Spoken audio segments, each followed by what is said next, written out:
கடைசியாக அவரை மீட் பண்ணது வந்து டைரக்டர் ஆர்சி சக்தின்னு இருந்தார். அவர் காலமாயிட்டார். அவர் காலமான போது அவருடைய டெத்துக்கு அவர் வந்தார். வந்த உடனே அவருக்கு அப்போவே கொஞ்சம் மெமரி கம்மியாக ஆரம்பிச்சுது. அவர் வந்த உடனே நான் பக்கத்தில் உட்காண்ட்ருந்தேன். வந்து இப்படி என்னை பார்த்து, யார் நீ அப்படின்னாரு. அண்ணா என்னண்ணா என்ன போயிட்டு யார் நீன்னு கேட்குறீங்க?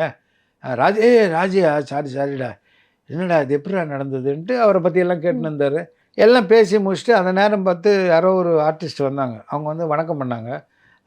வணக்கம் அப்படின்னு சொல்லி திரும்பினோடனே, யார் நீ அப்படின்னாரு மறுபடியும். ஆனால் நீங்கள் உட்காந்துருந்தா இப்படி தான் கேட்டிருப்பீங்க. நான் ஏன் வெளியில் உட்கார்றேன், இல்லைடா கொஞ்சம் மறதிடா அப்படி.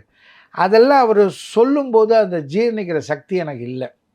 ஏன்னா அப்படியெல்லாம் நான் அவரை பார்த்ததே இல்லை. சிங்கம் மாதிரி நான் பார்த்தேன். அவர் வந்து சாரிடான்னும் போது எனக்கு ரொம்ப கஷ்டமாக போச்சு. நான் போய் நீங்கள் பேசிட்டுருங்க, நான் வந்துடுறேன் அப்படின்னு சொல்லிட்டு நான் தனியாக பின்னாடி போயிட்டேன். அதுதான் நான் அவரை கடைசியாக மீட் பண்ணது. அவர் காலமாயிட்டார்னு செய்தி வந்த உடனே ஃபஸ்ட்டு வீட்டுக்கு போயிட்டோம்.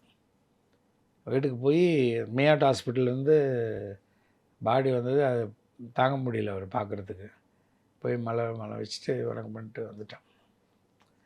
அப்புறம் அப்படியெல்லாம் ஒரு மனிதனை பார்க்குறது ரொம்ப கஷ்டம்.